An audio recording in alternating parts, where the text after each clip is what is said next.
For more than a decade, FTI has strived to become the leader in the aftermarket performance transmission and converter industry.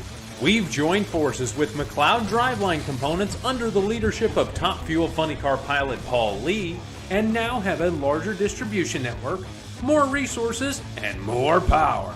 Come see us in the pits and ask how you can join the FTI family. It's not cheating, it is the competitive edge.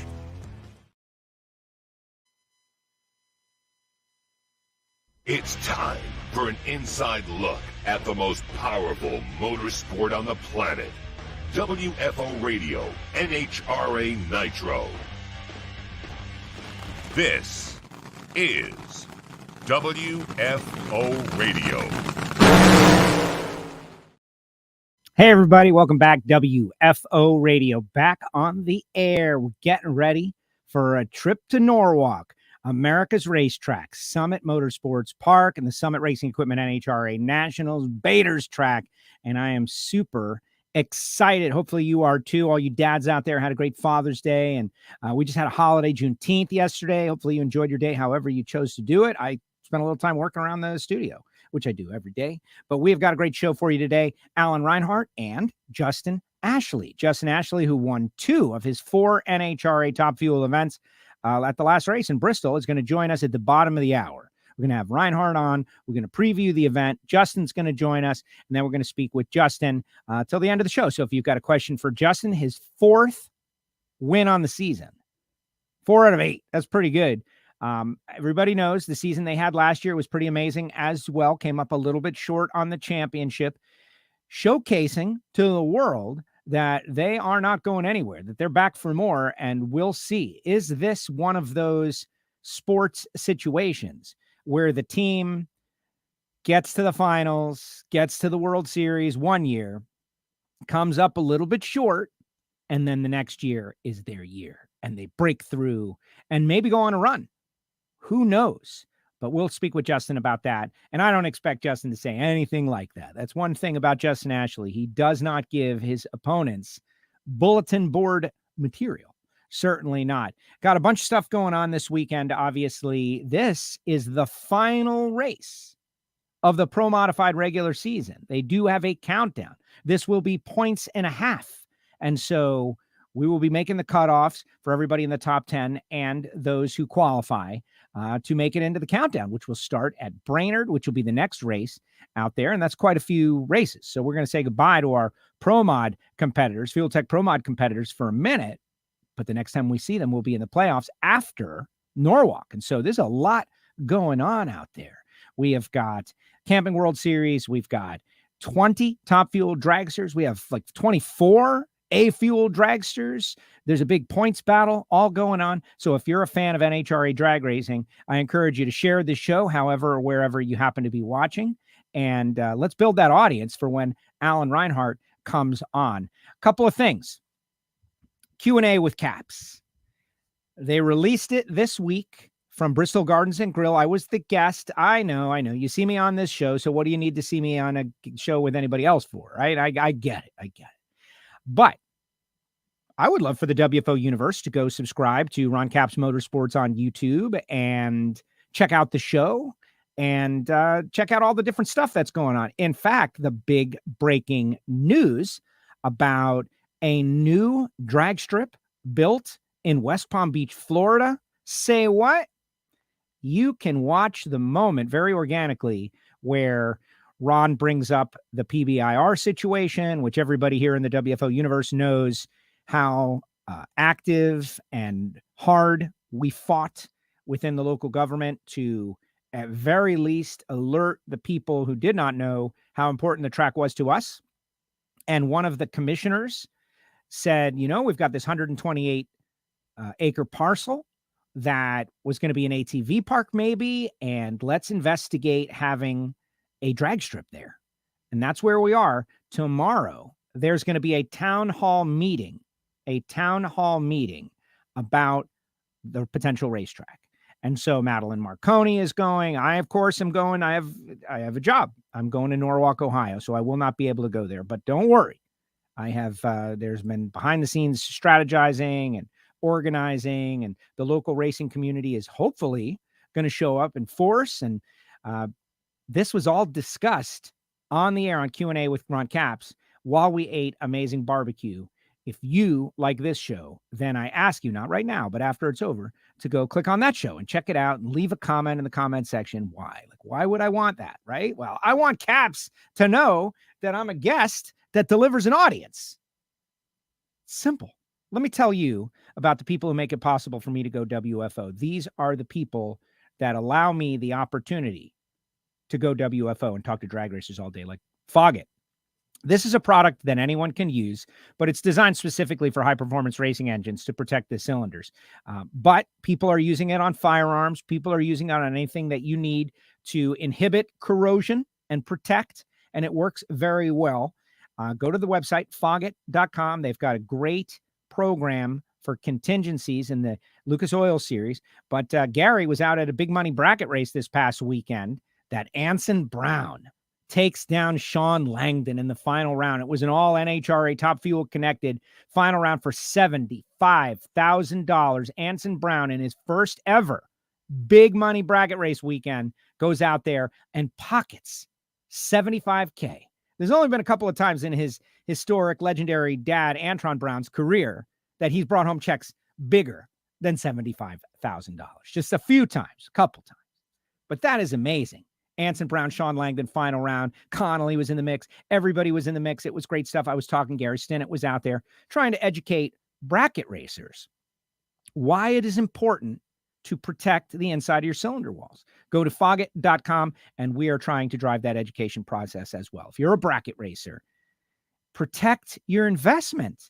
It's a nominal fee. It's like nothing compared to what it takes to get one of these cars going in the first place. And aren't I finding out about that? Total Seal Piston Rings, the leader in ring seal technology. We're going to have a new video episode of Hidden Horsepower up this week on Thursday. As you know, it's all an exercise in learning about ring seal and why it is so important and all the latest, greatest technologies to achieve it. We have got Ben Strader from EFI University. We have got Billy Godbold from Godbold Engineering, but this guy was the brain behind the scenes at Comp Cams for many, many years and has done so many different, engineering activities. You're going to love the episode. What is it about? It's about A/B testing, not Antron Brown testing, but A/B testing, like ABA, and why it might not be the right way to go. That's not the right way to determine whether a part is better. And the discussion then evolves into what is. So you're going to love that. Be sure to follow Total Seal on all their social media and you'll get it. But in particular, the Apple Podcast, Spotify, SoundCloud. And in the end, through osmosis, you will learn why Total Seal should be your first call and not your last call when trying to achieve that hidden horsepower. Phillips Connect. Well, the Phillips Connect driver is going to be on this show. Justin Ashley going to join us at the bottom of the hour. And we're going to talk about his third and fourth victory, with both happened in Bristol. But again, it's all an exercise in educating the public about connected transportation technology, like smart trailer technology. You're driving down the road. You're next to a big rig. Do you want them to be Phillips connected or not? And the answer is absolutely, for safety, for efficiency, for every factor you can possibly imagine. And yes, Jim Epler, who's kind of the innovator of all this stuff, is a drag racer, which I take pride in. Phillips-connect.com. The fact that drag racers are coming up with all this great stuff. We'll talk with Justin a little bit more about it. FTI Performance Transmissions and Torque Converters, a Paul Lee company. You definitely want to go to Summit tomorrow because it's going to be like a showcase of the Summit Racing Equipment drivers. Paul Lee is going to be there. Clay is going to be there. Dallas is going to be there. Greg is going to be there. It's great. Go find it on Facebook. But I'm hyping up Paul because they have got such a great business going on with FTIperformance.com. ProMod, Top Sportsman, Top Dragster, all of it. Go to FTIperformance.com to find out more. Later on in the show, I'll tell you about Samtech. Later on in the show, I'll tell you about Frank Hawley's Drag Racing School. And of course, my buddy Marvin Rodak, where you should be ordering a little coffee, hot sauce, and spice rub. You might even learn how to become a WFO Patreon at some point in the show and listen to that Hear It From Heiner show, where Michael Heiner gave us the details on 4 consecutive final rounds in Pro Stock. But right now, We're going to bring on Alan Reinhart, the voice of the NHRA. A to the R. What's up, Alan? How are you? I'm great. How about you? I'm great. You sound great. Like the internet access is kicking from wherever you are. Good job. Well, I'm actually home. I was doing some stuff this morning, getting ready for bailing out tomorrow, and I thought I need to head to shop pretty soon. And then I thought, oh crap, it's late enough that maybe I should just stay here and do it. So I'm at home, and I guess I got a better internet connection here than I do at the shop. It's hit or miss. You know, sometimes the shop is unbelievable, and then sometimes it's weird, and who knows why. Everybody checking in, saying WFO, all of this stuff. JP says, it's Top Alcohol Dragster, not A Fuel. Absolutely correct. That was a slip. I wouldn't call it a Freudian slip because that'd be weird, but it's Top Alcohol Dragster. We got 24 of them going to be out there at America's Racetrack. I think it's awesome. And I'm really looking forward to it. I just hope Mother Nature's going to be kind to us. It looks like we may be doing a little dashing between the drops a little bit during the weekend, but we'll make it happen. And there's actually pretty solid fields and everything out there, and I think it's a function of a couple of things. One, obviously, being in the middle of the country, it's pretty easy for a lot of people to get to. And maybe even more important than that, I think, is the baiter factor. I think people enjoy going to his racetrack because they know he's going to take care of everybody as if they're a guest in his home, and it's just a great experience. So I'm looking forward to it. From the first day we went there, I've loved going to Norwalk, and I'm looking forward to do it again this year. Absolutely. It's going to be great. And yes, the baiter factor is real. He believes in customer service. It's part of the core. And anybody that has a business that believes in customer service, I think is going to be more successful than someone who's not, all other things being equal. And maybe even with a worse product. If you give me a slightly worse product, but man, you really make me feel like you care about my dollar, I might take the worst product, man. I don't know. I like that feeling that they care. And it seems to me that the folks at Norwalk care, or at least that's the constant update that I get. I'm always monitoring. You never know when things are going to go south, but they have proven to be very consistently positive. Yeah, and you don't get a worse product at Norwalk. You get a tremendous facility. You get great racing. And again, everybody just loves the place, and so everything about it is first class and first rate. And I think that's why everybody likes going. It's definitely one of the reasons that I like going there. I like everything about it. I like all the amenities. Forget the ice cream, but I like the racetrack. I like that area of the country. I like the people. Just everything about it is good. So I'm looking forward to it. Whoa! What's this forget the ice cream nonsense? What are you talking about? What kind of madness is this? Forget the ice cream. I'm just saying that the Norwalk experience would still be a very positive experience, even if you couldn't get 18 buckets of ice cream for a couple of bucks. Yes, exactly. And listen, people have come to be used to certain things. Some things change, but I'm going to be all in on the ice cream. And the 4th annual NHRA Norwalk Ice Cream Eating Contest, as far as I'm concerned, the greatest rival to the Nathan's 4th of July hot dog eating contest, will take place this year for the first time on Friday. Because of the Mission Foods Too Fast, Too Tasty challenge, we didn't want to add an ice cream element to any kind of race day competitive deal. It's going to happen at the NHRA stage as opposed to someone's pit, right? Like it's going to be public. So anybody that's going to the race, I think they're working on like a 1:30 start, something like that. Just keep your ear out on the PA and watch my social and NHRAs for the Norwalk Ice Cream Eating Contest. I can tell you that Bobby Bodie, the defending champ, is going to be back to defend his title.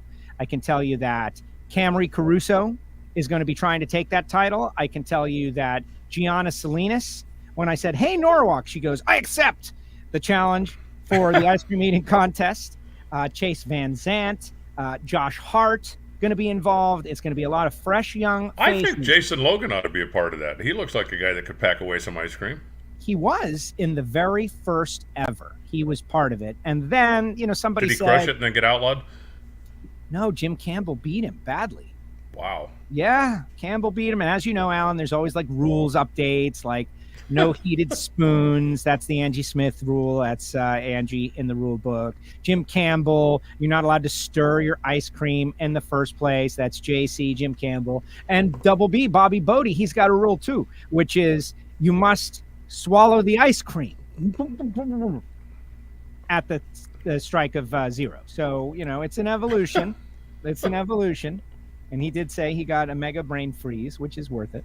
But no, I'm just super excited to go to this facility. It's what a drag strip should be. I agree. Now, what about you? Were you anywhere this past weekend? I know Bandamir had something going. There was a bunch of things going. Yeah, I actually was up in Vegas for a corporate event, but that was it. Just zipped up there and spent half a day and a night and turned around and came home. But pretty quiet weekend, all things considered, and just looking forward to heading to Norwalk. Excellent. All right, so let's we got Justin Ashley at the bottom of the hour. Justin is going to join us. He's in a meeting right now. That's in a few minutes. So let's knock out some everything else before Justin joins us. I wanted to start with ProMod, Fuel Tech ProMod, because this is it. 1.5 points, final regular season race. And if you're going to get in there, you got to get in now. The qualification, you got to be the top 10 in the points or having made an attempt at all races like the Camping World Series. Is that how you see it as well? I honestly don't know. I assumed it mimicked the Camping World rules, but to tell you the truth, I have not read specifically the ProMod thing. When they announced that they were going to have their own countdown format, I just assumed it would mimic, but I couldn't say that I've sat down and read the details, so I'm going to go with you on that. Okay, but it is 1.5 points, and so this is a big Yes. one. Justin Bond leads the points. Chris Thorne, who is the most recent race winner, is second. It's about 100 points, and so Justin would have to have a terrible day, and Chris would, win the race, and then maybe they would be close together. But we're going to reset it, and we're going to go to the end from Brainerd on and count points for the championship. I think it's great for the countdown format, right? Like that ProMod wanted this. As I understand it, they're not getting anything that they don't want. They're a big part of what they do want, and they wanted this. And so I think that validates the concept. Like, why do they want this, right? And if they didn't want it, it wouldn't have happened. They would have said no. That's how I see it. Now, I'm sure there's a racer or two that might come back at me that way, but I don't know. I think it's another star for the playoff style format. Well, I could make an argument for both sides of it. I love the fact that we snug it up so coming down to the end of the year, it really ramps up the pressure and you better perform right now or else. I really do like that aspect of it. But I could also make the argument for, racing is different from stick and ball sports in that, you could, counting the season of work, the season-long body of work, in football, for instance, you don't make it to the playoffs and then have a chance of being upset by a team that hasn't won a game all year, whereas in racing, that's a real possibility. So again, I could make an argument for both sides of it, but I will tell you that I do love when it comes down to the last couple of races a year and the pressure is really ramping up. You look at Brittany Force a year ago, right? Run roughshod through the first part of the season. And then they reset the points at Indy and they came out and kind of stubbed their toe a little bit the first couple of races. Then the pressure really ramps up. She responded, the team responded, they came up and won the championship, which makes it plenty exciting. Without the countdown format, she would have won the thing by 400 points, and it wouldn't have been nearly as exciting coming down the stretch. So I do love the fact that, when we get to the last couple of races of the year, we've got a lot to talk about the big pressure runs that are coming into things, and now ProMod's going to be a part of that as well. I like to generally be positive, but I will say something that I think is kind of negative, in that it has to be easy to understand. And when I go to the points, I see Justin Bond as the leader, 461. I see Chris Thorne as number 2, 373. Jason Lee, J.R. Gray, Jose Gonzalez, Mike Castellana, Manny Bajinga, Kevin Rivenbark, Dmitry Samarukov, and Doug Winters is the top 10. Okay. Right behind those guys, you've got a log jam of racers. Sidney Frigo, Stan Shelton, Mike Phelan, Khaled Abelushi, Billy Banica, Jericho Baldoff, Mason Wright. Those are the guys that are all very close to each other in points. But who's eligible? Who's not eligible? Who there were all these substitute drivers. I think right now it's a challenge to know who's where because of all the different substitute drivers and because of the added qualification. Like, which of those drivers have been at every race and still qualify?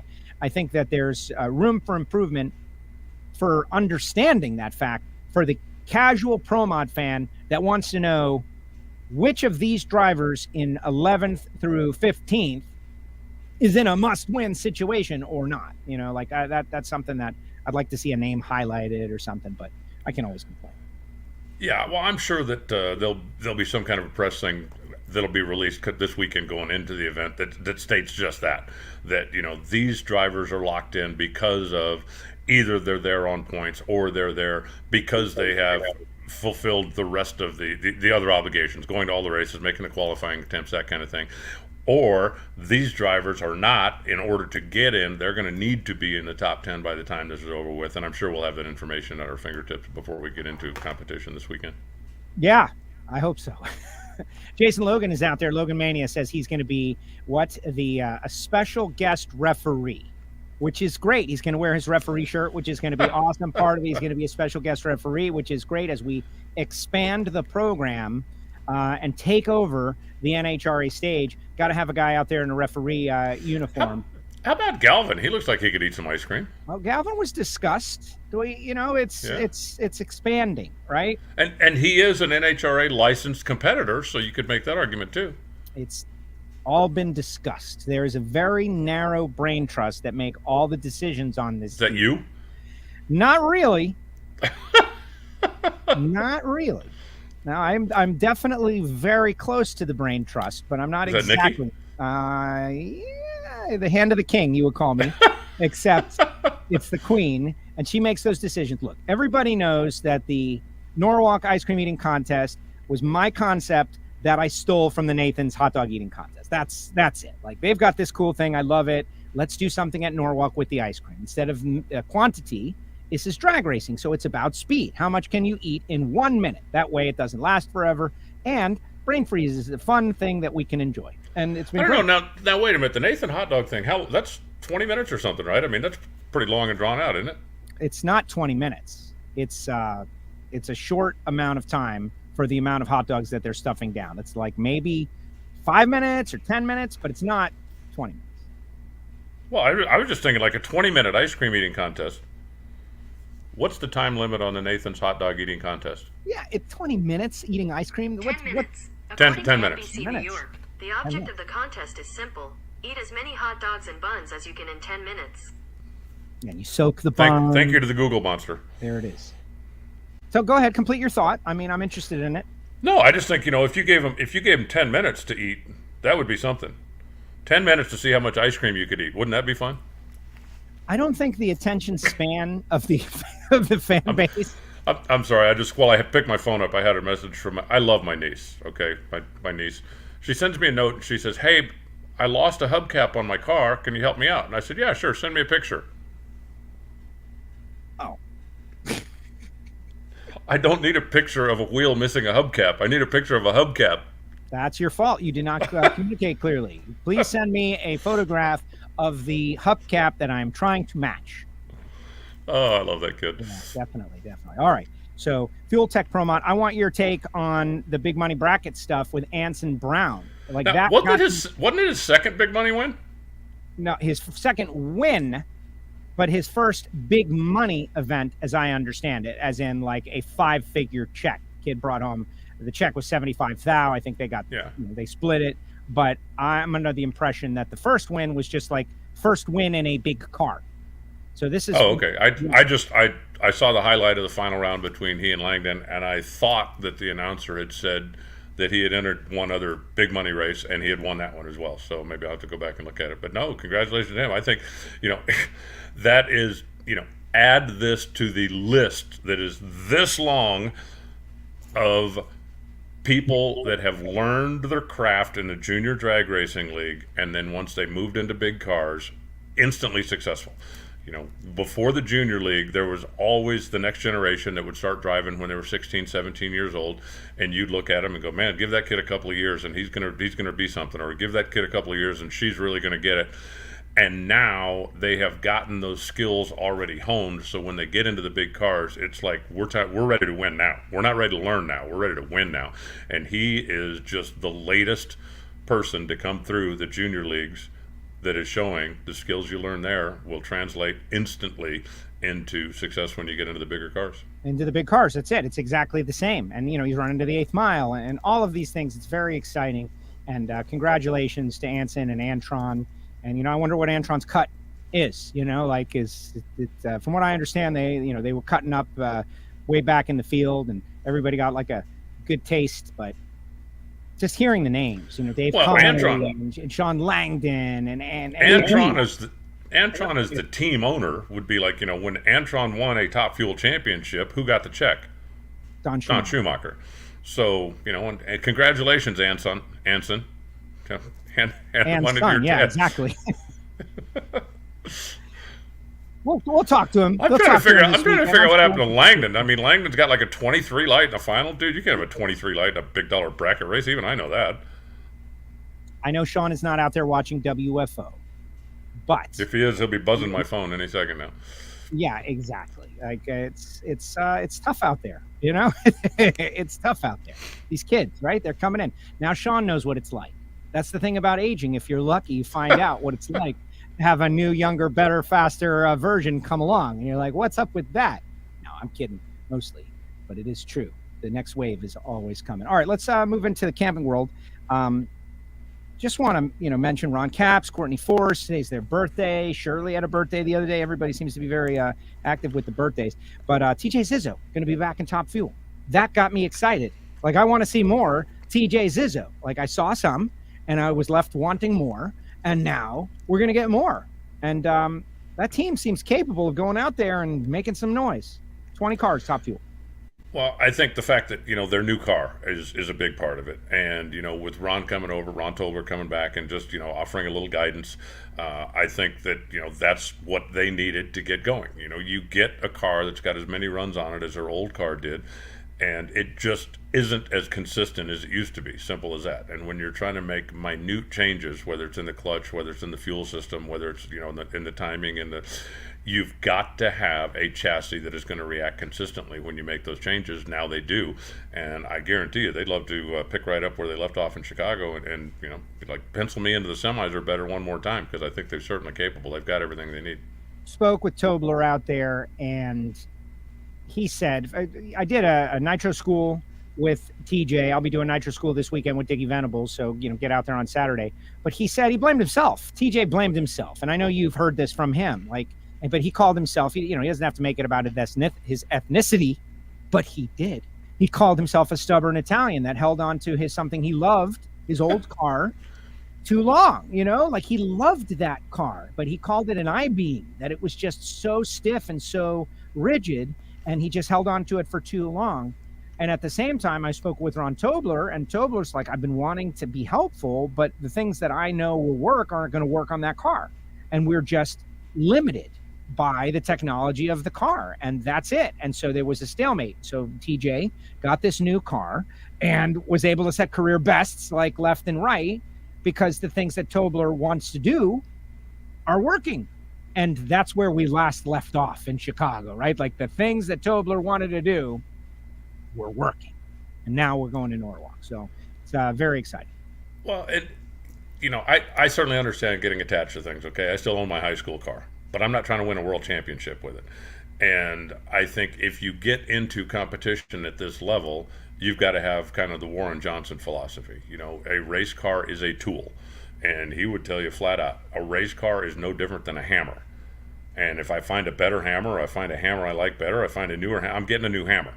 And if I find a better race car or I'm getting a new one. A race car is a tool.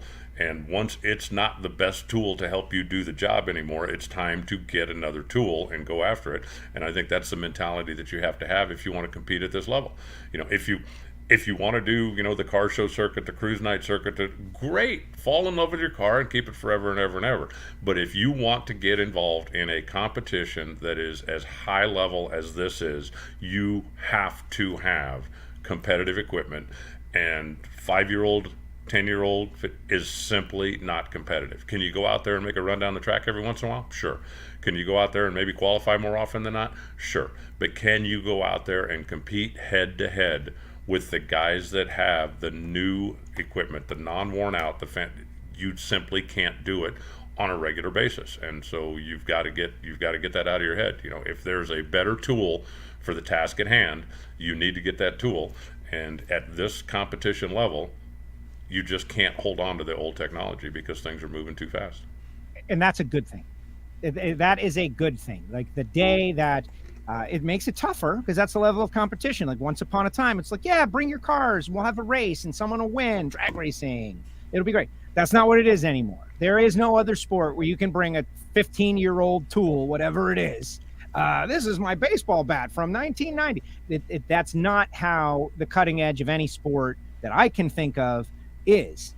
Even, nostalgia funny car. There's Legends Funny Car Series. Like those aren't old cars. Those are modern technology within certain rules. And it's good that is leaving the sport of drag racing where 3 cars in the field are really old and they've got no chance, but they're just out there.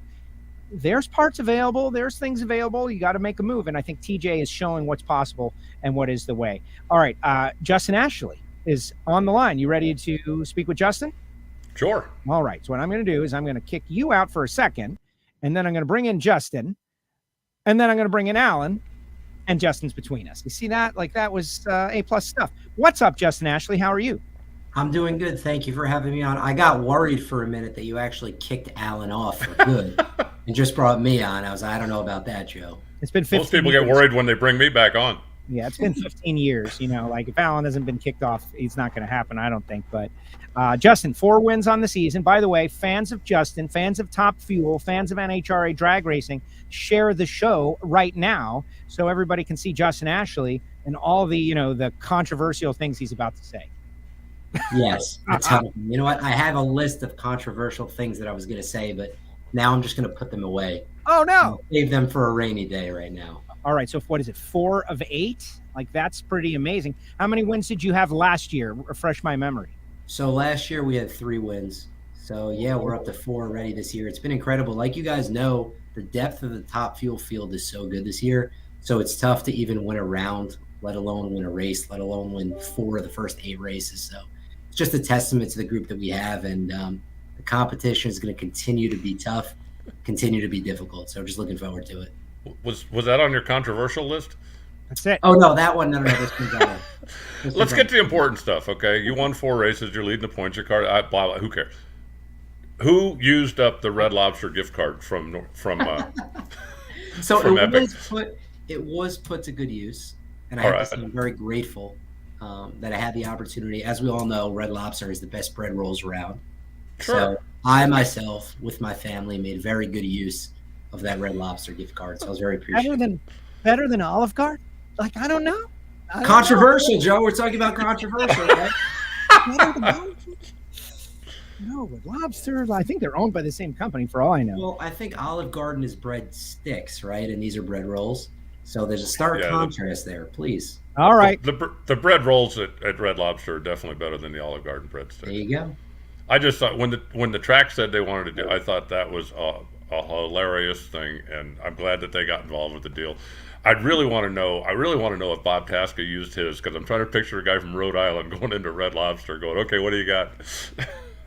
Yeah, I think he knows the ins and outs of how to get really good lobster. I love Red Lobster, but Bob is definitely much more experienced than I am. Well, he's in the lobster capital of the world up there, I guess. So there's right. that. But That's right. There's an underlying humor to the whole thing that I appreciate greatly. I don't know what the Red Lobster people think about the underlying humor, but I love it, and it's great stuff. But you got on a roll, right? Like you went into Bristol, and you guys got hooked up there. This is a track that is tricky, and it was particularly tricky on this weekend, and we had 2 races, and you guys figured out the mystery.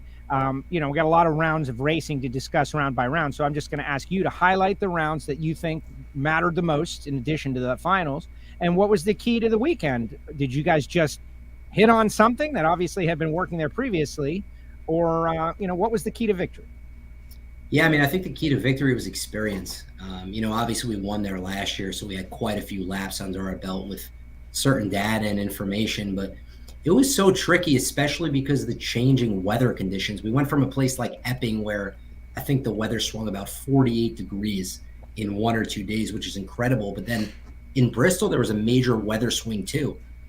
So it was tough to be able to make those adjustments. But Mike Green and Tommy Delago have experience at Bristol, have experience adapting to those different weather conditions. And I think one round in particular that stood out to me was I haven't got to think about and remember it, but I think it was the second round of the Epping race in Bristol against Brittany Force, where, sometimes you have to have luck on your side, and we obviously create our own luck, but our Phillips Connect team, we went, I think, a 4:07 to her 4:38, and just being able to cross the finish line first and then catch a break early in the weekend was really helpful for us. We did damage. We hadn't heard a block since Norwalk of 2021.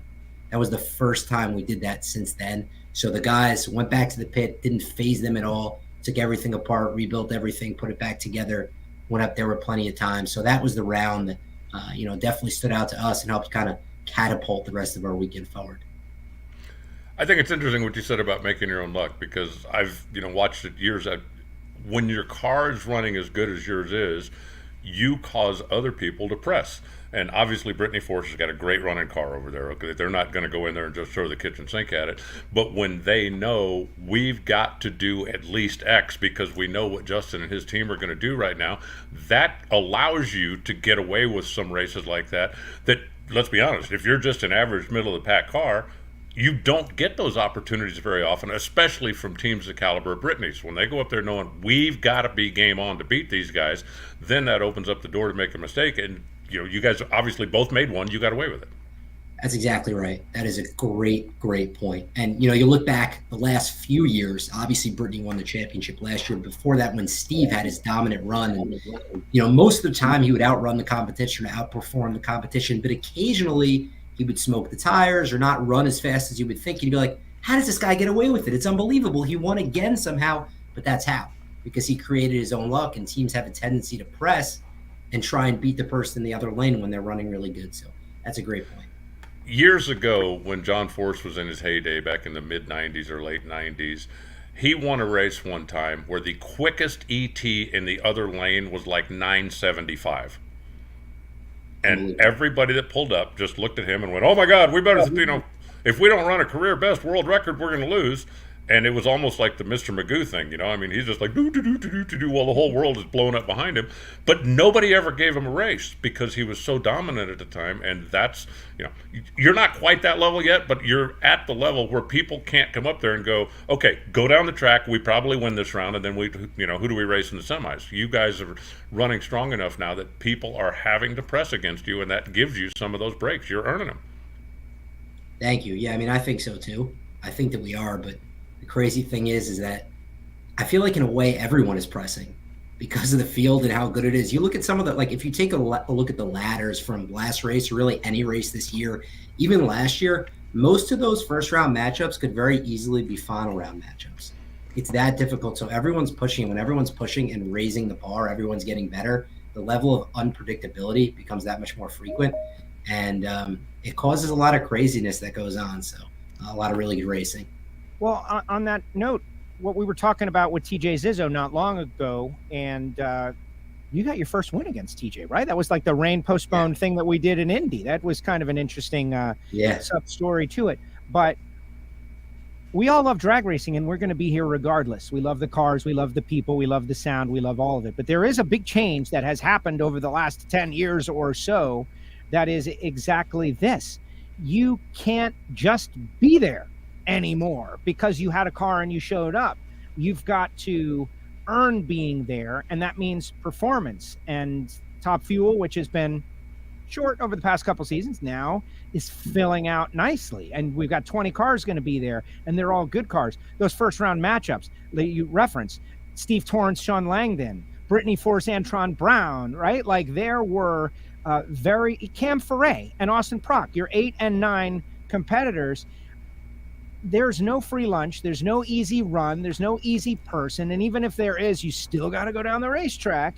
And so we're witnessing this competitive change in drag racing right now. Whereas I don't want to diminish anything that happened in the past, but there were a lot of people that had cars and they were there. Whereas now you have to have an A+ car. Otherwise, there's no point in spending the money to be there because you don't have a chance. Sometimes it feels like pro stock. To be honest with you, the cars are so closely grouped together. I feel like these cars have 12,000 horsepower. They're not supposed to be that predictable, and they're not. They're unpredictable, but everyone is running so close to each other that, like you said, I mean, yeah, you can just show up But if you just show up, chances are it's not going to have a good ending. You have to be on your A game each and every time, and you have to have the resources available to you to be able to compete at a high level. We're just at a point in the sport now where you have no choice. The field is legitimately that good. And like you said, not a reflection on the past. The competition has always been really good, but this is just at a really high elite level. Well, there was a time, and it really wasn't all that long ago, or maybe I've just been here so long it doesn't seem like it was that long ago, where there was 4 cars or 5 cars that you could look at that you'd figure could legitimately go out and win the race. And then there was maybe 2 or 3 more that with a break, you wouldn't faint to see them win. But that was really it. And those big teams won just about every race. Well, now I think you look at the ladder and there's a solid 12, 13 that legitimately could win the race and nobody would be surprised. And when you've got that many cars, they can't all qualify in the top half of the field. So all of a sudden, I mean, there was legitimately a day when I'd go to the racetrack and you get the ladder out on Sunday morning, go, oh boy, semifinals, this is going to be something, wait till this. And you can't do that anymore because, as you said, you look at some of those first round matchups, but if you've got a legitimate 12, 13 cars that could win the race without anybody going, whoa, didn't see that coming, they can't all qualify in the top 4. So you're going to have those big matchups and start the day off. I mean, it's rare now when somebody wakes up in the morning and goes, okay, who do I race second round because they're that confident about their first round matchup. And now, if you have a first round bye run, you can be pretty puffy about that. I think that's pretty much it. I think the only bye run is what you feel good about, right? Although somehow still bye runs make me nervous because I think to myself, okay, still got to break the beams, still got to make it across the finish line and all that stuff. But yeah, that's the only run where you're like, okay, I can take a deep breath for a minute. I pretty much know I'm going to the next round. All you have to do is stage the car under its own power. You don't even have to move after that. Remember that. There you go. See, now I know. Thank you. This is another reason why people need to tune into WFO. That's it. Log on. Exactly. Sign on. Share the show. Greatest moment in the history of bye runs. Frank Manzo has a bye run, rolls into water box, and I know you watched Frank race when you were probably like 8 years old because he retired a while back. But he was a guy that would pull through the water box, stop, then rev the motor up and start the burnout. He didn't do rolling burnouts. So he pulled up, he stopped, he revved the motor up, and about the time he let the clutch out, the thing banged the blower off of it. But it was rolling slowly, and he let it roll up and locked it down in the beams, staged under his own power, won the round, went on to the next round. That's a guy who knows how to win. Yeah, that's a guy who's thinking really quickly when stuff like that happens. I have a question. So we're talking all about these really good matchups, right? So just putting it out there, Alan, if you race Joe in just a standard car, like a Toyota Camry, for example, right? Yep. Who do you think would win that race? I'd crush him like a grape. Wow. Controversial. What are you expecting to say? Like, obviously, that's the bravado answer. And, we've talked about it on the air publicly. Like, whenever you ask a question like that, the right answer for all the drivers is out there is the bravado answer. Yeah, I would do it. I'd win. I'm great. Is he going to number 1? Yes, all of those things. But Justin, come on, you know something about weight, right? You've seen this guy, and you've seen me. Yes. It's not even close. You and I are in the same weight category, and then there's Alan, which would be like, 2 people on top of each other's shoulders, practically. He's like 6'7". Uh-oh. You're slow, Alan. You're like, it's just because of the weight. Ability will overcome the fact that you are a miniature version of a human being. I know, and that's why I gravitate to racing. It's like basketball. Joe and I are going to race in Indy. We are absolutely positively going to race in Indy. He's bringing his Firebird. I'm bringing my Mustang. The only problem is his Firebird doesn't have an engine in it, and my Mustang's in paint shop jail. But if it wasn't for that, it's on. No. It's funny you mentioned this, Alan. There's been discussion, like when we get Project Pontiac going again, and the gears are turning slowly, but they are turning. That would be a fun thing to do since the Jason Line deal didn't get going. Justin, let's... No. The Jason Line deal fell apart because he got scared and sold his car. It wasn't that it didn't get going. I'm never going to sell my car. Like, that's one thing that I can... And you're not going to sell yours. That's your high school car. This is my... Like, I was 5 years old when we got it in the family car. I will be buried in the car, just so everybody knows. But until then... Just because Justin probably doesn't know the story, Jason Line had this really, really cool wagon. It had a big block in it. Fast car, really cool car. It was a car that his family had when they were kids in Minnesota. rusted completely into the dirt. He found one, built it into basically his dream car, and we started mouthing off with each other about, we're going to race someday, we're going to race someday. Actually had permission from Graham. We were going to do it in Dallas, because that's about halfway between North Carolina and Arizona, give or take. So we're going to drag our junk out there. We're going to go up there, and we're going to have the match race. And we've been mouthing off about this for probably 4 or 5 years. I took my car out, made a couple of test hits with it, sent a picture of the time slip to him, and he sold his car. So that was what happened there. Yeah. Wow. It was, and then he retired from the sport just to get away from the whole situation. Just to get away from Alan. Out of here. I am glad Alan does not have a Top Fuel car. That's it. Okay, question out there. Question from I may Zach. never win a race, but I would never lose a debate. Question from Zach. For you, Justin, what's your daily driver when you're not in a Top Fuel dragster? That's an interesting question. I don't know it. You're a Toyota driver. We have 4 Toyota drivers in the semis, so I would imagine it's a Toyota, but I don't know. What about it? What else? So it is. So it's a good question, Zach. It's a Toyota 4Runner. I just got it, I think, last year or the year before, and I love it. It's good for me because being in New York, the weather changes so frequently, and it's the perfect kind of blend of something that's casual and sporty, but also goes through the bad weather. What I do really like is that new Toyota Supra that we've raced. I got my butt kicked, by the way, twice already, but that we've raced at the races so far. So that's hopefully next on the bucket list is that Toyota Supra. That's just beautiful. Are you? Now, I know you're a Toyota guy, but do you or do your dad have like a hot rod or street rod or something that's been in the family like Joe's Firebird and like my Mustang? Believe it or not, we don't. Really? I'm going to have to speak with my father about that. I think we've spoken in the past about like kind of bringing a hot rod and buying a hot rod and taking it apart, putting it back together, doing all that stuff and having it out in the garage. But I don't know, Alan, you may have to get on him this weekend about it. We'll see. I could see you guys in like, a 40 Ford or something, just out on a typical cruise night thing. I mean, they're cool cars. Bracket car, man. Go do the big money bracket race thing like Antron Brown and win $75,000. How about Antron, huh? It's not shocking, right? I mean, the apple doesn't fall far from the tree, obviously, but he was one at a time. I think that was like his first race. Antron just chopped him down one by one. As I understand it, because we've had some confusion, but I'll tell you what I understand to be true. In a big car, right? Like a big car, second event, but first big money race, which was a 3-day race. And so he had been running multiple days. So, parse that however you choose. But yeah, kid won, beat Langdon in the final round. Good for Antron. Keep him in Super Comp for now. Yeah. It's hard enough to beat. It's hard enough to beat the Antron Brown that's in there. We don't need another Brown racing in Top Fuel, please. Oh, man. At least a few years. Okay, reaction times though. This is something you're known for. I tried to pin you down in the media center a few times, and you say, like, I don't really know, right? But you do spend a lot of time doing the visualization, all that. I just wonder, and Alan, build upon this. The time that anyone has come into anything and just ascended to the highest levels immediately of a certain particular aspect or skill. And in this case, reaction time. Like Justin arrives, Justin goes to the top. He is the leader in reaction time. Like, that seems amazing and unlikely to me. And yet we're witnessing it, right? You've got so many great reactors out there in Top Fuel, Antron being one of them. And you have just gone to the top. Like, are you just wired tighter than everybody else? What's the deal? I guess I am wired tighter, maybe. I think I take things too seriously. Maybe that's part of the problem.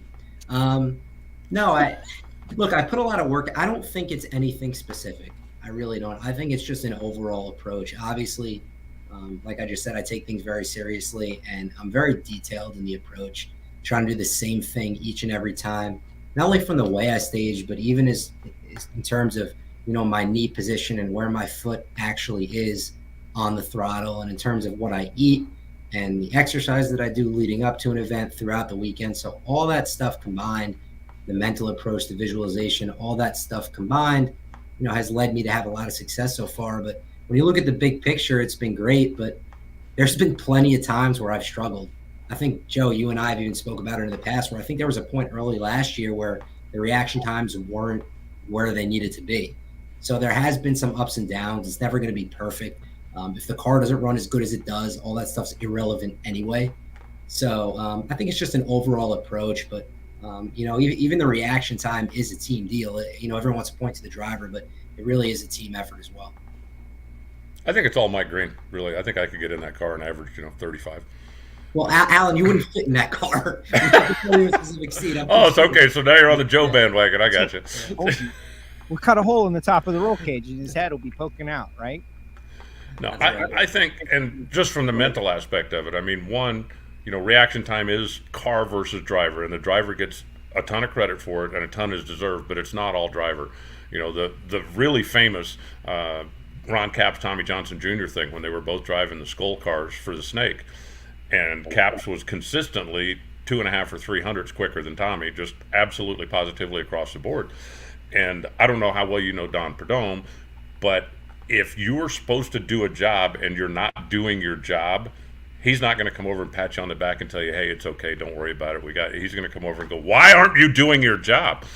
And Tommy was really kind of getting a little pressure about that. And he felt confident that he was hitting the gas like he should, like he's always done it, and that something else was missing. They ended up having a Friday night side-by-side session at Texas. And this was when the digital cameras were really starting to become a thing, and everybody was using them, and you could go do the frame by frame by frame. Remember, the old technology with a VHS cam wasn't there. And they run side by side, and you could see stage, and you could see the old incandescent lights, which take about 1.5 frames to come on at the time. Tommy's butterfly's open. 2 frames later, Ron's butterfly's open. Ron's car leaves 2.5 hundredths in front of Tommy. And he took the video and went back to the pits and said, fix the car.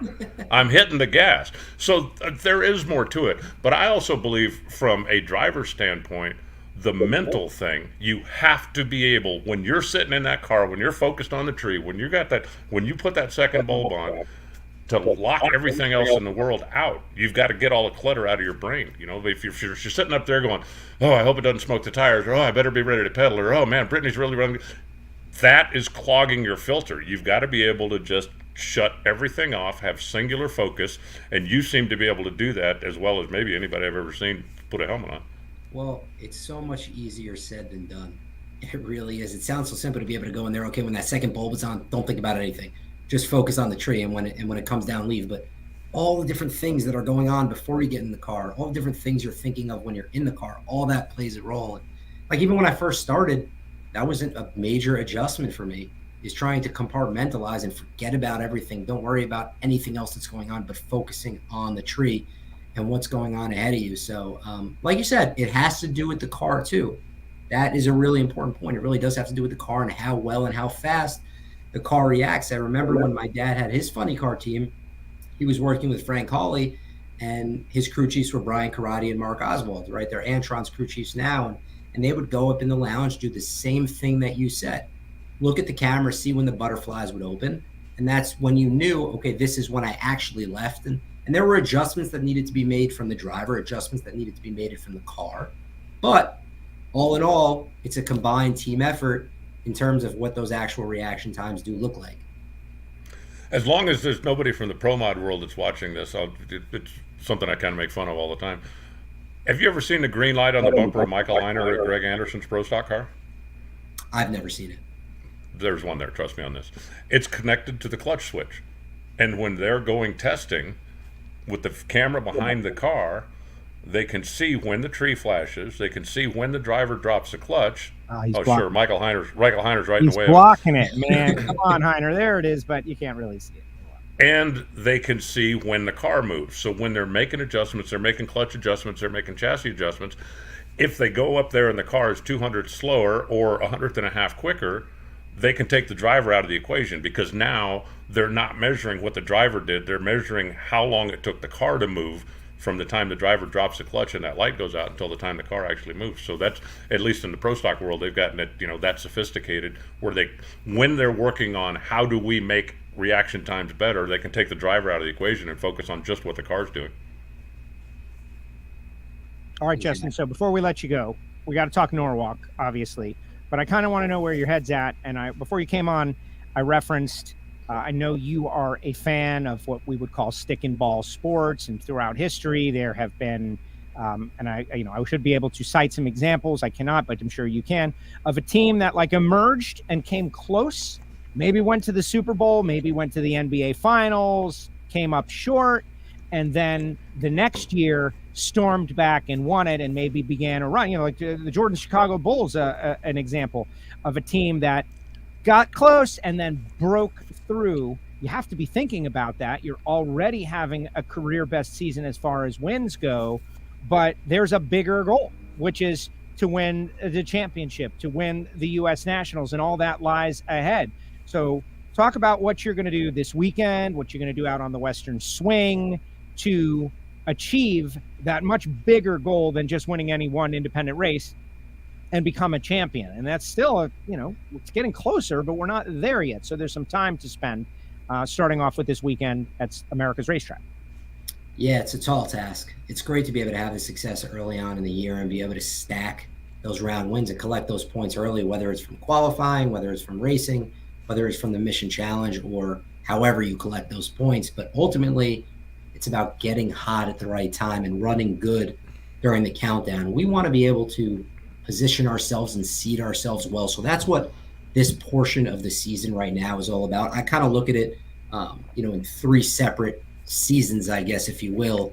We have the first half of the regular season, which is right now, which we just finished up. We're 8 races in. We have the second half of the regular season, which is starting in Norwalk, and then we have the countdown. So right now, to me, is the start of the second half of the regular season. It just so happens to be at one of our favorite tracks. We love racing in Norwalk. Love the ice cream, by the way. That never hurts. But it's a matter of not worrying about what we did in the past, good or bad, not worrying about the future and the countdown right now. It's about focusing on one round, focusing on one day at a time, and focusing on Norwalk. We're not thinking about what happens after Norwalk. We're not even thinking about the countdown yet. We know it's going to take a lot to win the championship. And again, got to get hot at the right time and run good when it matters most. But right now, all the focus is on this weekend and all the focus is on Norwalk. What'd you do your weekend off? It was Father's Day. So, thankfully, we were able to spend a lot of time with the family, spend time with my father, and kind of just be around each other. I think Saturday night we went to my sister's house and had a barbecue, and then Sunday we went out to lunch. So all that good stuff, all that family time. I'm not really too great at sitting still, as I'm sure is the same with you guys. So always something to do, always finding something good out there, something fun. Excellent. Justin, good luck this weekend. We'll see you in a couple of days. Headed to America's Racetrack. It's going to be great. And yeah, the second half of the regular season, here we go. And we'll be out on the Western Swing, and we'll be, there's so many great ups and downs yet to come, U.S. Nationals, and then the countdown. It is amazing. Hopefully everybody will get out to a race. That's number one. Job one for us, to get them out to see you guys in person. Thank you for spending the time and recapping your New England and Bristol wins here on WFO. Thanks, guys. We'll see you in a few days. Appreciate Travel it. safe. Justin Ashley with us here on WFO Radio. No, the kid is next level mental athlete. We watch mainstream sports, Alan, and he is bringing that mentality, which is a very narrow focus. And, I joke with him about the controversial thing because he's anything but, right? He is narrowly focused on what he can control, and that's it. And keeping himself mentally fit, healthy, in the right frame of mind, and it's working. 4 wins. Nobody else has got more than 1. Yeah, I mean, the team is there. Everybody's focused on the task. And again, it's like we talked about with the Capco boys for so many years. They're winning races. They're having fun. They're all pulling together. There's not an ounce of controversy or bad feelings or anything in between teammates in between. And when stuff is going that well and everybody's having fun, it just tends to perpetuate itself. And there's a lot of really smart guys over there and a lot of really talented guys over there. And right now they've got it all going their way. So ride it as long as you can ride it, whether it's 2 more weeks or whether it's 5 more years or whether just ride it. But right now they've got everything clicking. Earl Nichols says that Justin's his hero, treats the regular guy like a pro, came to the Samsels pit to meet me. Great driver, says Earl Nichols, of course. And Steve Brenwald out there, we're all waiting to hear if Justin is entered in the ice cream eating challenge. He's not. Josh Hart is the Top Fuel representative. And, there's a method and a madness to the whole thing. There's a lot of drivers out there. We're not going to have like 15 people up on the dais eating ice cream. It's a narrow contest. And Josh Hart will be the Top Fuel entrant. I think you could have preliminaries, heat races, so to speak. Exactly. Get 4 pro stock guys together, get 4 motorcycle guys, 4 Top Fuel guys, and then, take all the heat race winners for, the Grand Championship, and you could do that pre-race Sunday. Wow. See, this is a great evolution. And Blake wants his dad to be in the contest. We can have the fan spot, and then we can have the pro stock spot. Again, this is only year 4 of the Norwalk Ice Cream Eating Contest, and it is already just ballooning into something amazing. Jason Logan's going to have a referee shirt. My goodness. It's just so tremendous. And yeah, I like your idea, Alan, right? We have preliminaries, and then the final is at pre-race on Sunday morning. Wow. Amazing. Of course, we're going to have to run this by the game master, Nikki from NHRA social media department, as hand of the king. I will mention this concept, and we'll see how it is taken. We shall see. All right, let's talk. Well, you can threaten Nikki. How so? Do it my way, or I will buy you chocolate. Yeah, exactly. She hates chocolate. Hates it with poison, chocolate, among other things. Let's not go too deep into that, right? Because it is slightly questionable.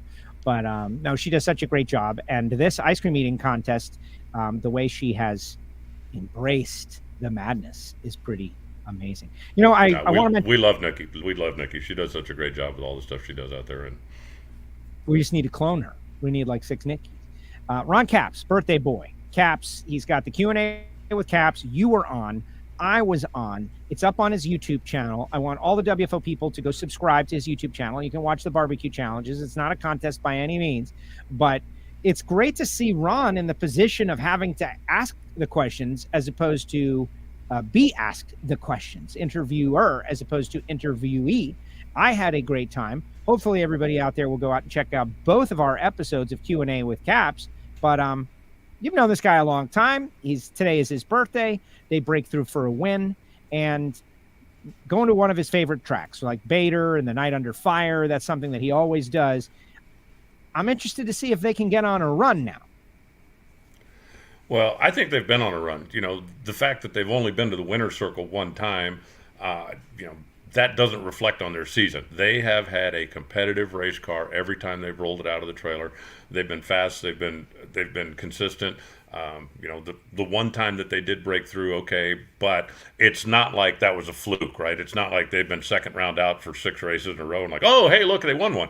They have every week been in a position to win, and it won't surprise me if they go out and win another one or another 2. It also won't surprise me if Hagen jumps up and wins, or it won't surprise me if Tasca jumps up and wins. There are so many good cars. Robert, obviously, every week. One of these days, J.R. Todd's going to bust out of his funk.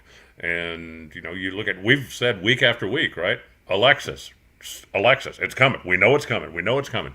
So it's the same way in funny cars Justin was talking about in Top Fuel. Just the level of competition right now is ridiculous. And so what's it going to take? You go in there. I don't think anybody right now would be stunned to knock me over with a feather if Chad Green won a race. You look at the way the car's been running. Tim's been in the winner's circle this year. His car's good. There's so many good cars out there right now, and I think that's why it's so special when you do bust through and win one of those things. Well, he is the defending champ. He is the back-to-back champ. He is the points leader. So I wasn't saying that he's surprising in any way. I got in trouble for using the tier system, right? You said it a few moments ago talking to Justin, back in the day, there were 3 or 4 cars that could really win. And then there was another group that could sort of win if they got a break. Mm-hmm. And then there was everybody else. So I watch a lot of sports, whether I want to or not. And the way people talk about it is exactly like this. You have the guys that would be the favorites. And I think we could benefit from having odds next to the names at all times to drive home this point with a number. But if you're going to make this a horse race, and Ron Capps, Matt Hagen, and Robert Height are all in the horse race, their odds are going to be similar, right? They would be the favorites, the most likely to win the race. And I said tier, but it is. But then your next group, Tasca's got to win. Chad Green is knocking at the door. Alexis DeJoria, Tim Wilkerson. And then you've got the people who have yet to win, but are still very good and very capable. When you start having to put odds next to numbers, like if we were all making the odds for the NHRA, it would be really tough. But you'd have to make a number. You'd have to make a call. And I would like to see that. I'd like to see odds next to every name on a regular basis. to win the championship, to win the race, to help drive home that point. I know people work, they're working so hard. Their lives are in it. Their blood is in it. Their tears are in it. Their families looking at them like, when are you going to win? It's painful. But at the same time, like Ron Capps, Matt Hagan, Robert Height are doing it on a consistent and regular basis for the last 3 seasons. And I want to tell that story, but I'm also apprehensive about telling that story because people don't like to hear that. Some don't. Well, you know, as long as you got the facts on your side. Well, being respectful. You get what I'm saying. And by the way, me and JR have talked about this, and me and Chad Head have talked about this. But I shouldn't feel apprehensive about telling that story that I'm going to hurt someone's feelings. And I'm not talking about them. I'm talking about anybody. Because this is what's up in drag racing right now. You've got this amazing competitive field, but there are some people that are doing it on a consistent basis. There was a time that, well, I probably shouldn't mention his name, but it was Whit Bazemore. He would go up against John Force, and John Force's lifetime record against Bazemore was like 25-3 or something. And when they would race, Bob Fry would say, you know, hey, just the facts. You know, John Force's lifetime is 25-3 against Whit. And it would really annoy Whit. He'd go, why do you tell people that? Because that's your record. Well, you don't. Well, then fix it. You know, if you feel like I'm dissing you because I am stating the facts, then you do something.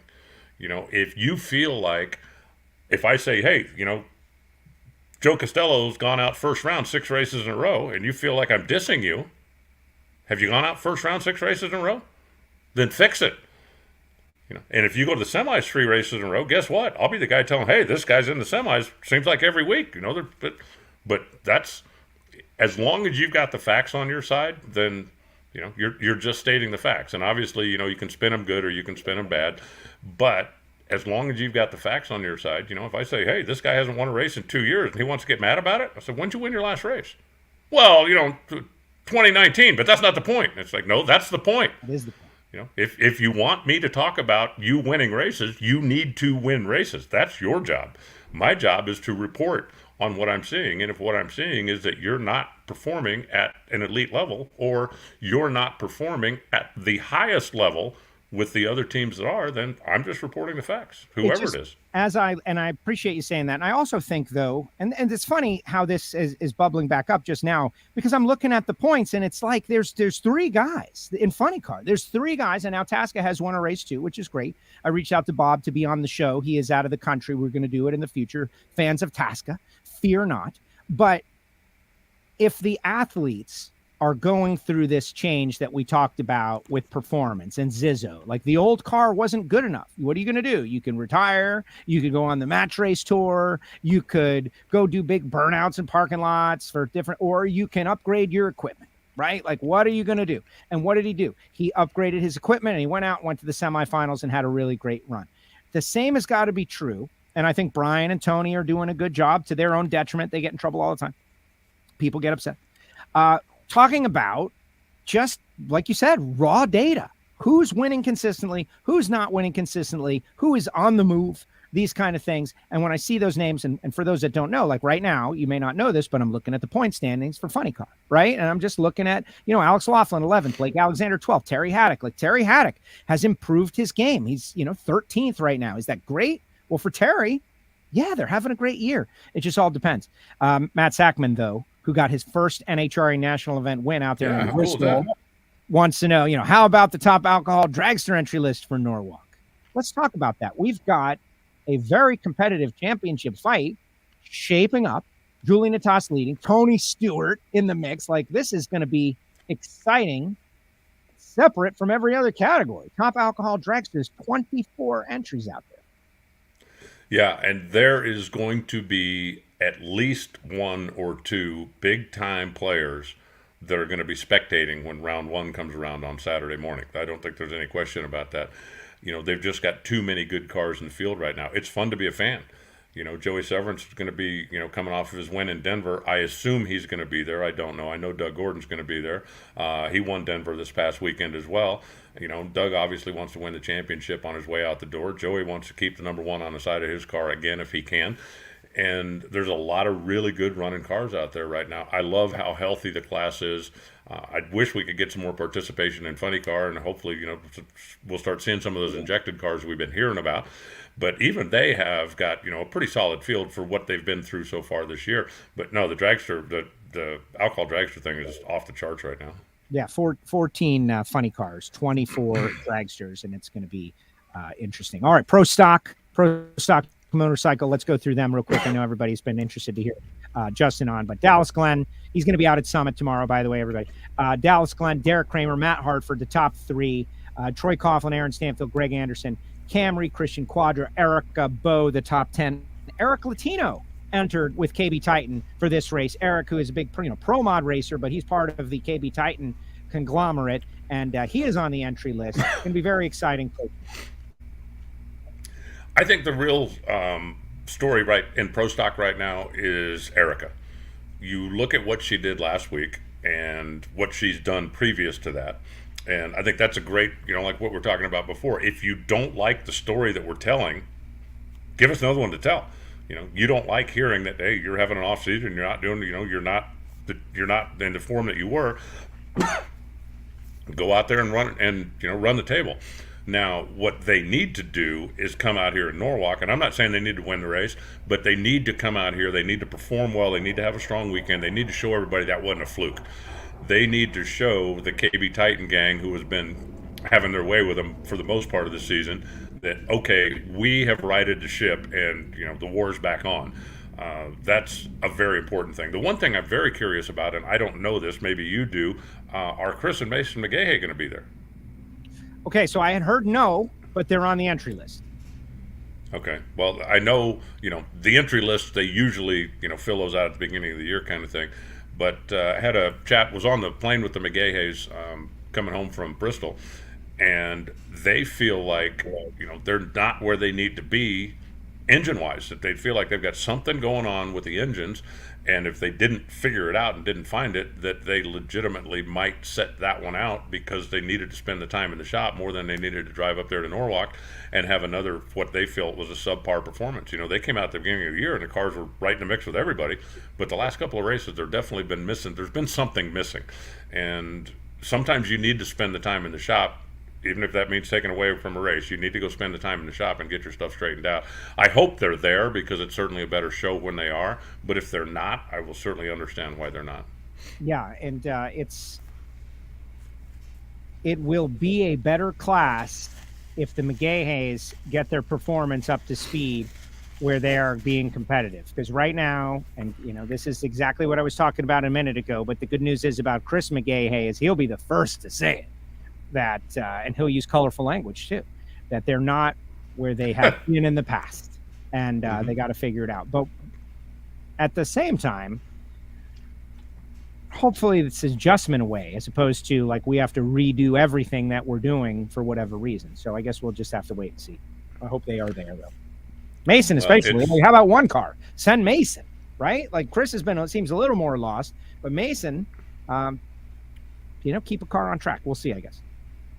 Yeah, it's certainly easier to, and I had a conversation with Ray Barton this last week about, actually factory stock stuff, and some of the things I didn't realize that the Ray Barton Racing Engines is hands-on with the Mopar program now. That those engines are not, or at least not all of them, are coming out of the Don Schumacher shop anymore. That those things, they're spending some time at Ray Barton's place, which I found very interesting. And, part of the conversation is, one thing I've learned from the time that I spent in an engine shop, it's way easier to lose 20 horsepower than it is to find 3. And, sometimes you just get into that, where did it go? It was just here. And if that means that you've got to take the time to go back and just dissect every little thing until you figure out that, oh my God, the oil pump has been misaligned all this time, or something ridiculous like that is what's causing your problem, you need to find the problem. That's more important than going to another race and underperforming. So I hope they have found it. I hope they will be at the race, but if they're not, again, I will certainly understand why, and I'll keep my fingers crossed that we'll see them back on the road really soon.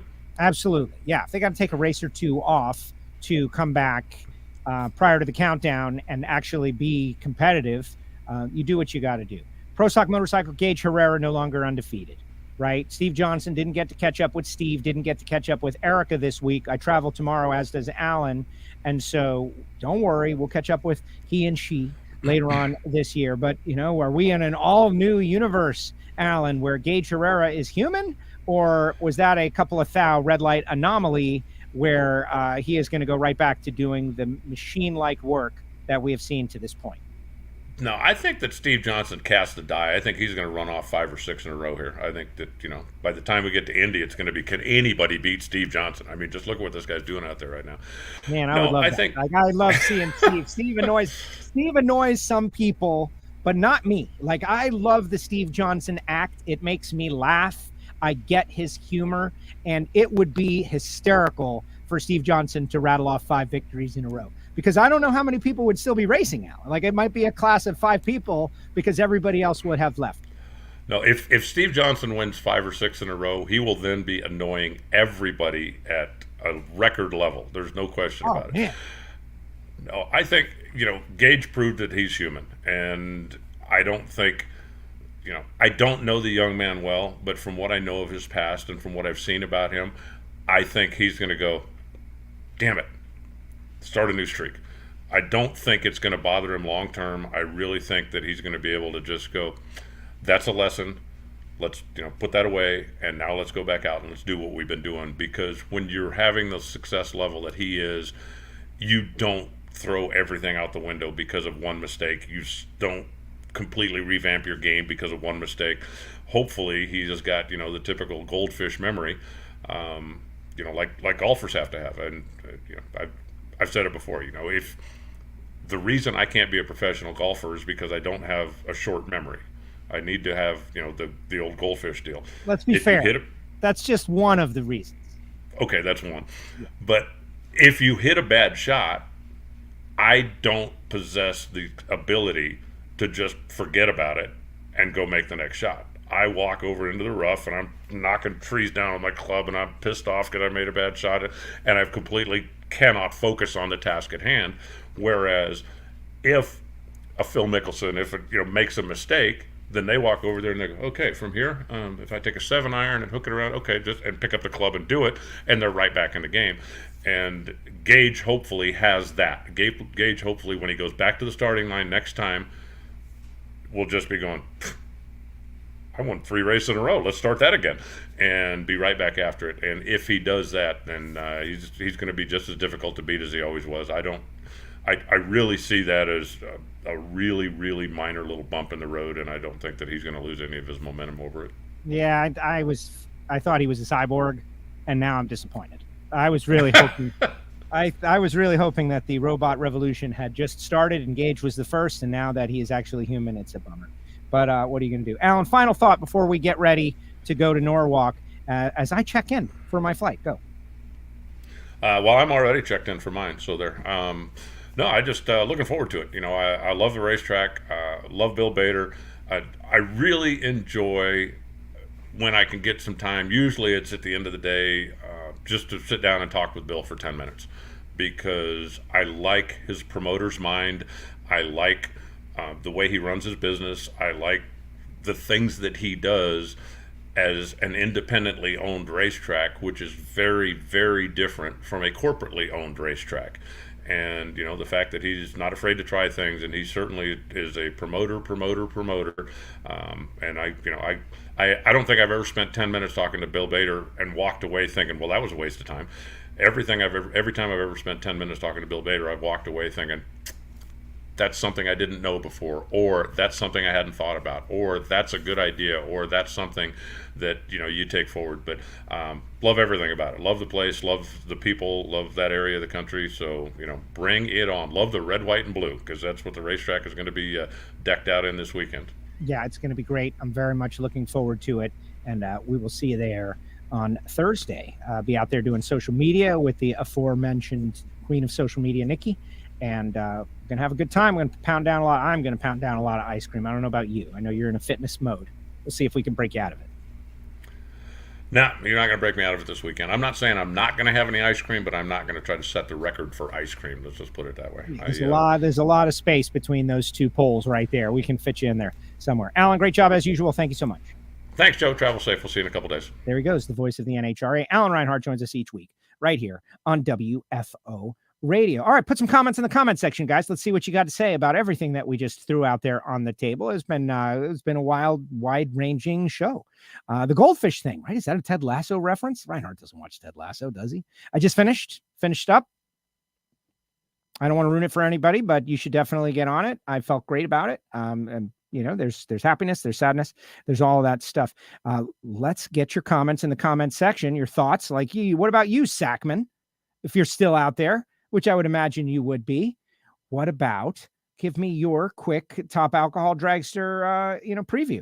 What do you think? Like, there's 24 cars. There are going to be a ton of people that go home without getting to race. Got 8 cars. We could have a second chance race. That would be great.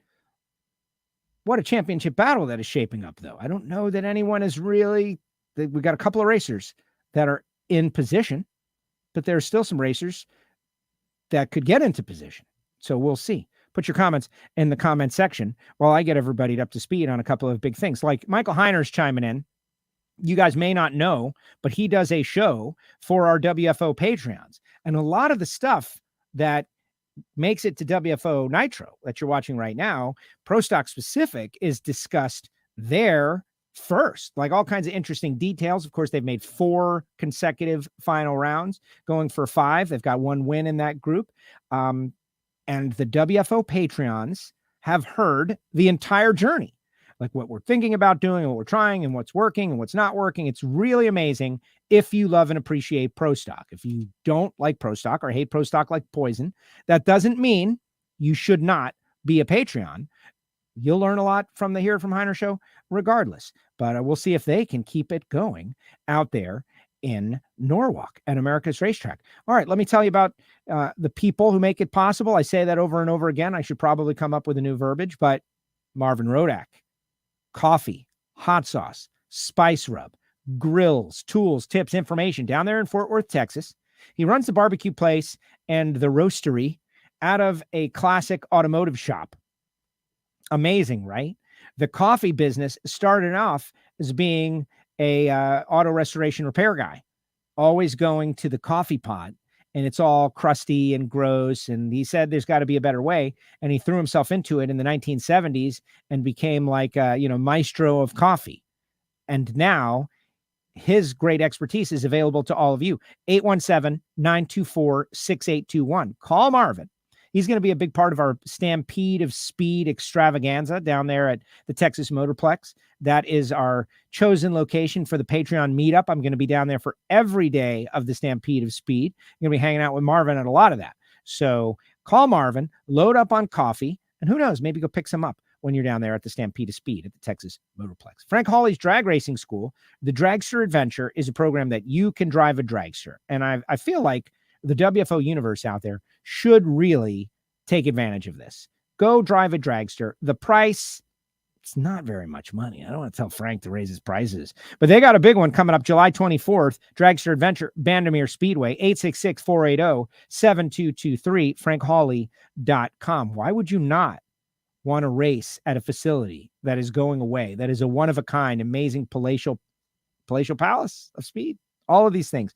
Call Frank Hawley or go to frankhawley.com to find out more information, like drive a dragster. And then there's samtech.edu.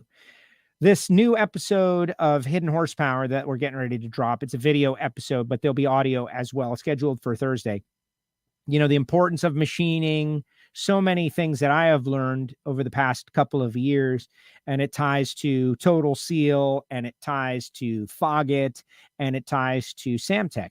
But the importance of qualified, knowledgeable machinists, it really all starts with those guys. And without those guys, this sport is going to be in trouble. You know, what do we need? Well, we need nitro and tires and insurance and racetracks and qualified machinists who know what they're doing. Because the reason that the cars are staying together in unprecedented ways, unlike in the past where you watch a cup race and bunch of cautions were caused by engines blowing up. That doesn't happen anymore.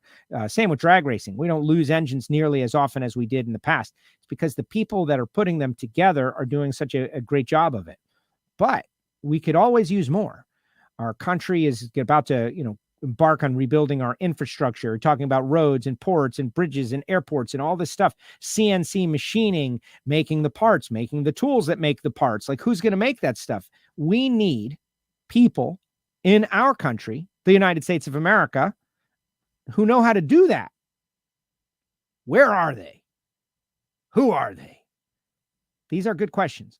It's not impossible. It's very possible.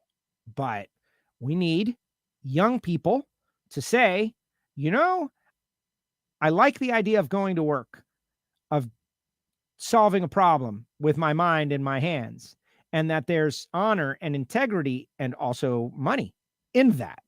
And I think the folks at Samtech do a good job of showcasing all of those things. Brian Massengill and his family, Judd and Linda, have put together a school down there in Houston. So many grads out there amongst the NHRA people, and great way to get started. There are other ways to get started, but this one is going to put you on the right track. And, maybe you become a CNC machinist, or maybe you become an electronic fuel injection tuner on our race team. But there are so many things you can do with this beyond going racing. Samtech.edu. Tell them you heard about it on WFO, please. Of course, Bernie's Speed Shop. Did I miss Bernie's at the beginning of the show? I think I might have, but let's take some time. BURNYZZ.com. And you're putting your comments in the comment section, guys. I'm going to comment on all of them. Comment on your comments.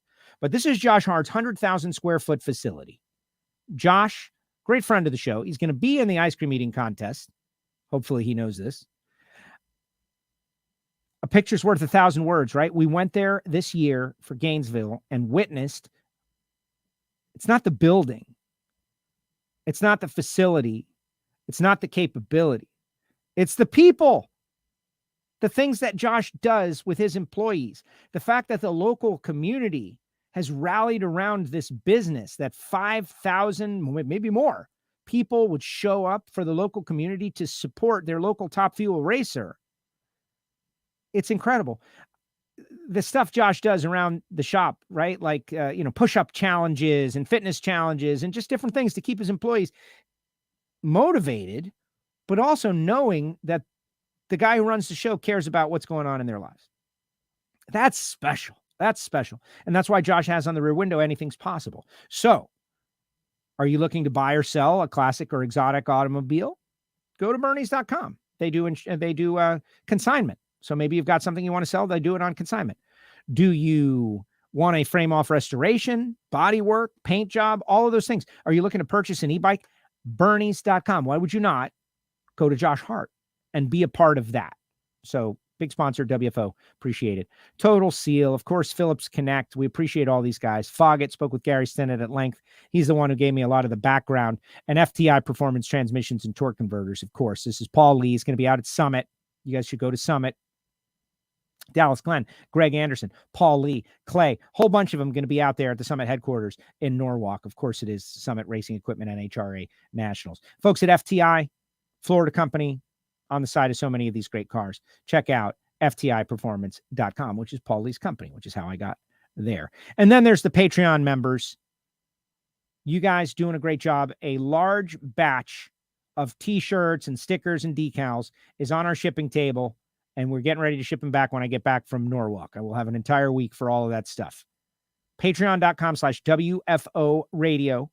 If you sign up for a year, you get a T-shirt in addition to the decals and the patches and all the different stuff that we send out. But most importantly, you get to be a member, a VIP member of WFO Radio. All right, what does everyone got to say? I've stalled for you all enough, right? Let me go up here and see what people have to say. Monica, so supportive, Monica. Great show today. Dragster Jeff, Gage and Karen Stouffer were testing racing at Famoso this weekend. Really? Gabe this weekend. Peyton Janik won Summit Motorcycle in her debut at Famoso. I saw that, which is cool. The bikes, getting on a motorcycle. Not me, man. No, I talked to Karen Stouffer at one of the races. Karen came up to me and said that she has been catching a lot of negativity on the internet when we, as in me and maybe another announcer, I don't know, referenced Gage's time on Karen and Gary's motorcycle, and that the way people were receiving the information was that they had a crappy bike that someone was on and it was underpowered and not competitive and all of that. And so that's why I took so much time when talking with Gage to debunk that theory, that it is definitely a not as powerful as the Vance and Hines bike, but it is a tool for learning. You maybe don't want someone who is going through a training process to be on a Ragged Edge Power bike. It's a training bike. It's designed for people who want to get in or get back in, like Peggy Llewellyn did. And so if you watch the last interview with Gage Herrera, you will see Gage, and I haven't heard from Karen. I don't expect her to watch every episode of WFO Radio, but I do expect the people who do watch WFO Radio to help debunk that terrible, unfortunate rumor that, Gary and Karen have a bike that's not good, which is just false. And really, like, when she came to me and told me that, I think that the people who are saying that know that they're not doing that. But people just like to say negative things to people for their own entertainment, is what I think. And so, anyway, Todd, what brand of ice cream is served in Norwalk? Okay, this is a bit of a controversy here. It was a company called Velvet Ice Cream. And I have heard that this year it may be something different. Now, I'm just telling you about the scuttlebutt that's out there, that it might be something different, but I don't know exactly. Now, should I not say that I heard some scuttlebutt about the rumor about the ice cream being different? Should I keep it to myself? No, that's what shows like this are for. Talking about little scuttlebutt. Like, I hear the ice cream might be different. We'll find out. I will find out, and we'll go from there. But it was this company called Velvet, which I think is Ohio, and it was really good. How many are fuel? Don't know what that means. Like the cars in the top alcohol dragster category, I would go to the entry list and I would count them down. And it does not indicate there. So maybe Mr. Gutierrez could help you out there. Good show today, WFO people. Thank you, Gary. Appreciate you all sharing the show, which is very important. And everybody out there in the WFO universe, look, Reinhardt's gone now. I'll be very honest. Okay. We need the most views on the WFO Caps Q&A with Caps. We need the most views on that immediately. Like, the WFO universe needs to represent and go watch Q&A with Caps on Ron Capps Motorsports and like it and subscribe. Yeah, that's exactly right. Why do you think they asked me, second tier announcer, to go on there and be a guest? Because they want the WFO universe to subscribe and like it. And so please do that. That's coming up a lot. It's just kind of accidental. Thank you, Joe and Allen. Hey, pro stock like poison. That can't be so. I know, except there are people that, for whatever reason, they don't like pro stock. That's okay. Not everybody likes everything. I'm totally cool with it. Can we get a What's with Wilkerson show with Daniel? Hear from Heiner, What's with Wilkerson? I get it. See, here's the thing. I would love to do that. Michael Heiner came to me and he said, Joe, is there a way I can help with the Patreon thing? Very specifically. And I said, he goes, we could do a show or something. It's like, he volunteered. Michael Heiner volunteered to help WFO. And what I will say is that there are so many people behind the scenes that are trying to help grow the show, grow the audience. They understand we're up against the social media algorithms and that they only let a certain amount of people see the show when it's on. And that when you guys are sharing it and pushing it out there like a bunch of crazed drag racing fans, that it helps it. But he wanted to help out the Patreon VIP audience, right? We got like 80 people on there now. It's not for the masses. It's for only people who really get it and like it and want to hear detailed, hardcore, nerdy pro stock information, like what he's thinking in certain situations about pressures and suspension and the attitude of the car launching and all that. Well, man, they made 4 consecutive final rounds, winning a race. So it's pretty good. Would Daniel Wilkerson want to do that? I'm not going to ask him. If Daniel comes to me and says, Joe, I got a great idea, let's do a show, then I'll entertain it. But that's how WFO has lived and worked for so long, is really through the power of people that want to be involved, as opposed to me like soliciting people to be involved. Is that the secret to our success or the secret to our failure? I don't know. But I wake up feeling good about the people that I'm involved with, and I work really hard. Scott, Missed part of the show. Maybe you discussed that. Didn't Gage kind of fall on his own sword with the red light? Glad to see Steve get the win entertaining. Well, I think that whenever you red light, you're ruining it for yourself. But it was a couple of thou. And I don't know. In my mind, it's good. In my mind, it's good. All this extra, the undefeated, these guys out there with microphones, they're all jerks, putting the pressure on poor Gage about being undefeated since joining Vance and Hines and trying to make this streak into something bigger than it was, right? Like this thing that the fans will pay attention to for as long as it lasts. And, the guy's red, the streak is over. Now he can start again. No pressure. Kind of like losing your last regular season game right before the playoffs. So no one's talking about going undefeated. And suddenly that's not a story anymore. Remember when the Giants beat the Patriots and made the Miami Dolphins, talking football here, folks, still the perfect only undefeated team in NFL history? Everybody remember that, right? All that extra pressure, man, that intensity. Was that the reason? No. Rick Chavez. Great show. Thank you, Rick. Thank you for appreciating my whatever you call it. Comment on this comment. Thank you, Jim. You also appreciating it. Gabe Herrera. It's Gage. It's Gabe. It's Gabe. Like Dragster Jeff. You just lost me. I don't know. Is it typos? Is it, does Gage have a cousin named Gabe? Like, I don't know. You've lost me. You're my buddy. Dragster Jeff. He's part of our Ignition show, which is also available for the Patreons. You can watch the recording deal. And we're going to do it tonight. We didn't do it yesterday because yesterday was National Holiday. Great show, Joe. Love WFO. What is that? Marnimal? Blake. These are my picks this weekend. Angie, Erica, John, Brittany. Wow, that would be nice for John Force to get a big win at the House of Bader. That would be cool. Erica to go back to back. That would definitely cause people to start to freak out. Angie would be a nice win. Brittany would get on the board as defending champ. That would be a cool win. That would be nice. Caleb says it's still Velvet. Okay. Caleb says it's just pints now. Same quality. This is the kind of information that I appreciate. Way to go, Caleb. WFO Patreon, by the way. So there were some rumors that will be switching to pints. I knew about that. Instead of scooped ice cream, pints. But in the whole story, it was mentioned that it was a different brand. And now that you're telling me that it's not, which may or may not be true, no offense, Caleb, but I'll wait till I get there, it puts me much more at ease. I think there's only so much change that people can accept. Like, let's face it. Nobody wants anybody to lose money in their business. And the cost of everything has gone up considerably. With everything. Just the way it is.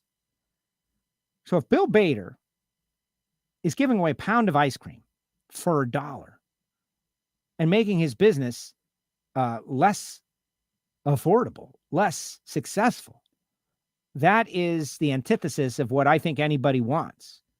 So if they raise the prices, I'm okay with it. I think it's the right thing to do. If you change it from scooped ice cream to pints, I'm okay with it. Whatever. We'll figure it out. If you change it to pints and an off-brand that I've never heard of and I don't know what it is, I'm going to be slightly apprehensive until I try it, and then I will make that decision in that moment. Caleb says it's the same brand, same quality. Oh, good. I'm excited. As long as I get my moose tracks, man. That's all. Great show as always. See you at America's Racetrack. Way to go, Caleb. That's cool. William, I've literally ever heard two people use the word scuttlebutt. Yourself and EE. Y'all might have some things in common. Get up them in them, whatever. Direct messages, Joe. I'm shocked that you've never heard the term scuttlebutt. I believe it is a military term. I don't know what E's background is, but it's like, the rumors and words and things that you hear about. Say, believe it is a military term that comes out of the military. That's what I think. Someone could look it up. I'm not going to. Already been to Norwalk 3 times this year. I saw it with my taste buds. Well, there it is. Caleb, breaking news on WFO. Share the show. That's why we have Caleb. He was there. He enjoyed it. It's the same ice cream, same quality, just a different form. Comes in a different container. So you don't have to have these poor kids scooping, and they're so smile. Welcome to the track. Scooping. Makes sense to me. Here's your pint and a spoon. Enjoy. The lines will go quicker. This is genius, Bill Bader. Pint's a lot faster than people scooping. Yeah, don't steal my point, Nikki. Okay? Don't steal my point. I know your comment's been up there for 10 minutes. Was disappointing when I first heard, but I was happy I was able to enjoy the ice cream. That's good. See, what a great attitude by Caleb. Gushed. The point leader. Gushed. Dragster Jeff. Like, you're on timeout, man. That's it. You can't have like 6 autocorrect malfunctions in a row. Like, that's just not possible. You just can't. You can't. All right. Any final thoughts? No, I think I'm done. I had a couple of really cool things happen this weekend. We're working on Project Pontiac, trying to get some stories out. Just super excited about everything. Want to make sure you guys know WFO gear, it goes on sale every once in a while. You can definitely get it on our website, WFOradio.com. I'm not promoting our website all the time, but you should definitely go there and bounce around and see what's there, what's what. You get, different swag and shirts and gear, and it's on sale on a regular basis. So you might not get it right now, but you can get it at some point. And that's that. This is the final Nitro show this week. Ignition will be in the archive later on this evening. We're going to do a record session at approximately 8 o'clock. And then I'm headed out to Ohio tomorrow. And it's going to be a lot of fun. America's Racetrack, Summit Motorsports Park, and the Summit Racing Equipment NHRA Nationals. All kinds of appearances. Remember, go see Paul Lee at the Summit headquarters. For exact time, go to their social media and check it out. Oh, and by the way, Q&A with Caps. We talk about the big town hall meeting about the new Palm Beach racetrack. It's not guaranteed. It's in the conceptual phase where they're trying to see if it will work out. I'm really hoping that I would love to have been there, but I got to go to work. I'm really hoping that the local drag racing community stays on message, which is this: safely racing and pursuing our hobby, addition to the local economy. That's it.